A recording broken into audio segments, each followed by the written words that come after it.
jornalismo, aí é assessoria de comunicação, né? É verdade, Douglas. Aí não venha comigo dessa não, aí não dá não, pra mim não dá não. Ô, Flauzino, seja bem-vindo. Bom dia.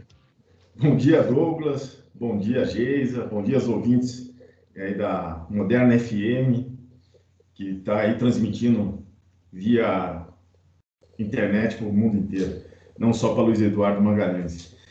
Mas vou pedir para você, antes de mais nada, desculpa, Flauzino, baixa um pouquinho a tela do seu computador, que está cortando um pouquinho seu vídeo. Tá. Melhorou? Agora ficou melhor, pronto. Vamos lá, Flauzinho. Então, foi muito bom a gente escutar aí o programa de hoje, que tem bastante elementos importantes sendo discutidos em Luiz Eduardo, né? Mas isso fica me atiçando a minha cabeça aqui, escutando a Raquel falando, vocês comentando aí, né? E eu queria saudar primeiro que hoje é dia 13 de agosto e é dia do economista, né? Então, o dia da nossa profissão aqui.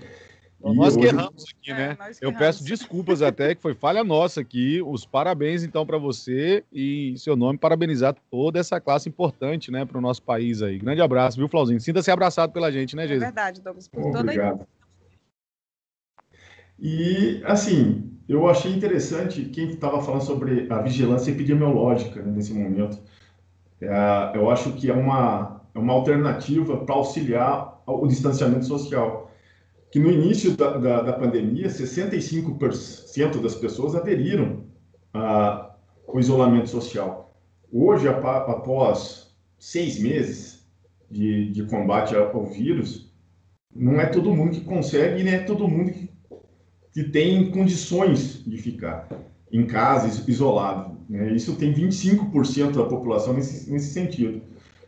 Mas a gente precisa fazer com que o vírus não se propague. Uma das ideias surgidas agora é o rastreamento, né? Você fazer testes e ver quem está contaminado, aonde que contaminou, e tentar segurar essas pessoas de não transmitir mais o vírus, né? Então, até que em 14 dias ela está liberada. Seria uma alternativa interessante, mas isso precisa ter teste, né? Precisa ter condições para testar a grande parte da população. E o que a gente está vendo é que não temos teste no Brasil, em lugar nenhum, no setor público, e quando vai para o setor privado é caro e não é todo mundo que tem acesso. Então, né, é uma questão da gente trabalhar.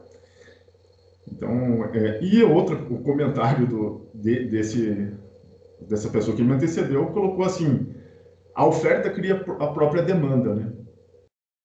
Isso é um debate da ciência econômica desde o século XVIII.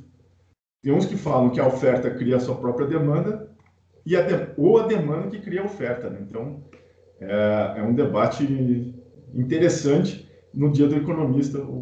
Eu sou do adepto daqueles que é a demanda que puxa a oferta, né? Se você tem renda, você compra. E isso, então, tem gente que tem que trabalhar a ciência econômica em como transferir renda para toda a população para continuar comprando e as ofertas continuarem sendo produzidas. Então, é um debate interessante, né? Não adianta ter oferta se você não tem para quem vender, né? Então, esse é um momento que a gente estaria trabalhando hoje, né? Um pós-Dia dos Pais, por exemplo, que não teve, na maioria do Brasil, uma restrição, foi comércio aberto, e as vendas foram muito baixas. 30% das pessoas conseguiram comprar. E daquelas que compraram, a meta era de 50 a 100 reais de presente para o Dia dos Pais, né?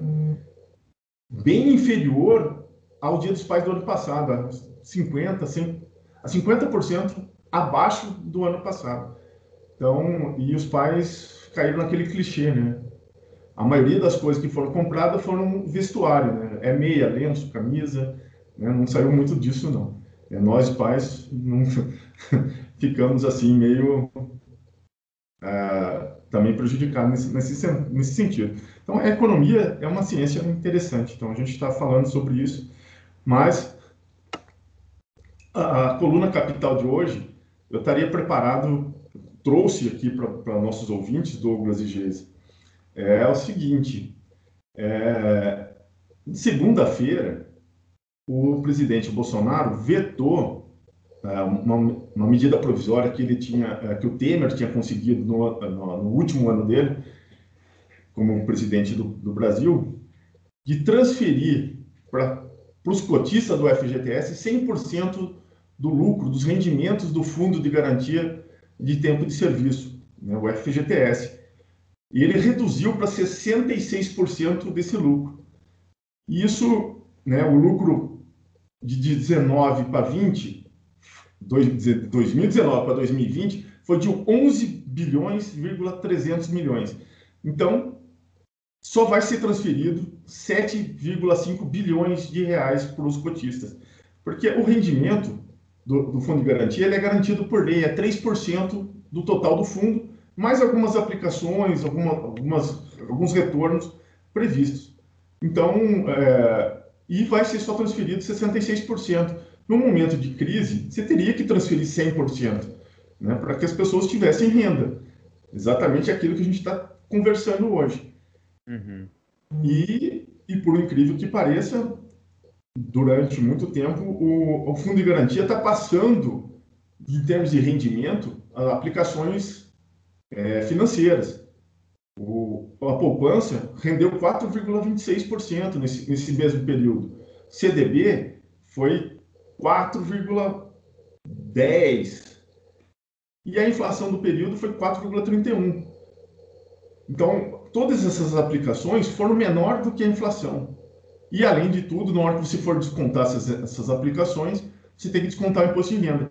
O FGTS não. O FGTS teve um rendimento de 4,9%, 0,6% acima da inflação, e não desconta imposto de renda.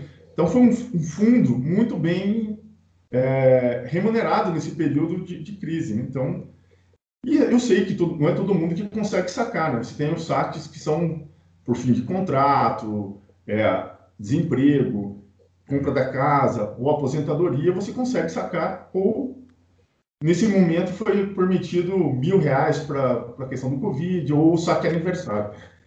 E o que a gente pode, assim como economista, falar para o cidadão que tem fundo de garantia, que é o importante, né?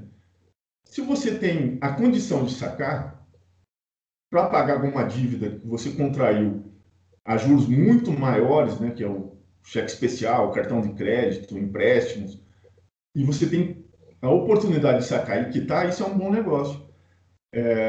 Tirar do fundo nesse momento para aplicar em outros rendimentos financeiros, eu já aconselho que não, né, porque você, como eu expliquei anteriormente, o rendimento da FGTS está muito maior, então é melhor deixar nesse momento dinheiro no fundo de garantia. Então, assim, eu sei que a gente está um horário bem exprimido, né? Então a gente tem que falar um pouquinho mais rápido, mas é uma questão que muitos estão passando com o fundo de garantia. E podem perceber que no dia 31/8, conforme promessa do governo, vai estar acreditado no seu extrato esse dinheiro do rendimento. Então é muito importante, né? Então a gente há quase 2 semanas aí desse fato, dessa data. Então, se precaver e se planejar com esse dinheiro é importante. Então, a gente precisa trabalhar bem com esses dados econômicos, com a vida do cidadão, e esse é o nosso objetivo nessa coluna, né? Então, a gente tem que trabalhar com o público, né, Douglas? Né, Geisa? A gente conversar com eles da forma da realidade. Não deixar o economês ser muito distante, né? Todo mundo fala muito em nomes, números, e as pessoas não conseguem acompanhar. E aqui eu tento deixar mais próximo do cidadão essa situação econômica que o Brasil atravessa. E que na coluna que vem, a gente pode apimentar umas questões que estão acontecendo dentro do governo federal, que é uma divisão de águas com a equipe econômica do Guedes debandando do governo. Então, a gente pode deixar isso daí para a próxima coluna, da coluna capital de quinta-feira. Podemos falar, sim, podemos falar também sobre a taxação de livros, né, Flauzino, que o Guedes anunciou aí. Eu tenho tratado nessa coluna que taxação nesse momento é a pior saída. E taxar livro é uma coisa que... Mas a desculpa dele Mas a desculpa dele é até interessante, eu acho que é até aceitável, né, Geisa? Ai. Ele disse que o livro é um produto de elite. Ai, que absurdo, gente. Em pleno século XXI, falar que livro é um artigo de luxo para a elite é a gente voltar a quase 1000 anos na Idade Média, né? Que era só 1% das pessoas que conseguiam ler. Né? Então, hoje a gente tem uma taxa de analfabetismo muito baixa, né? Não do ideal que a gente precisava ter, mas as pessoas têm que ler mais, têm que procurar mais livros, e o livro seria uma alternativa para o obscurantismo não sobrepor a luz, né? Então a gente vai voltar na Idade das Trevas e a luz é por onde é que é a informação, né? E o livro é uma fonte de informação muito importante. E seria ideal que os livros fossem de graça distribuídos com imposto zero, né? Então é uma questão muito importante nisso, que essa equipe econômica está dando muitas barbeiradas por aí, né? Flauzino, eu quero dizer que você falou bem aí sobre essa questão do economês, né, que às vezes a gente não vai entender, mas eu quero dizer que você vem trazendo sempre uma linguagem bem popular, uma linguagem bem né, simples, e acho que o pessoal está conseguindo entender sim, o recado que você passa para a gente aqui toda semana. Quero te agradecer mais uma vez e a gente se fala na semana que vem. Quero agradecer aí, Douglas, Geis, os ouvintes, e aqueles que também me procuraram na semana passada via o Facebook para comentar sobre a coluna da semana passada, que eu achei muito importante. Estou aberto para fazer isso também. Obrigado, Flauzino. Um grande abraço. Um abraço. Até a próxima quinta. Até a próxima quinta. Tá aí o Flauzino Antunes. Toda quinta-feira ele participa com a gente.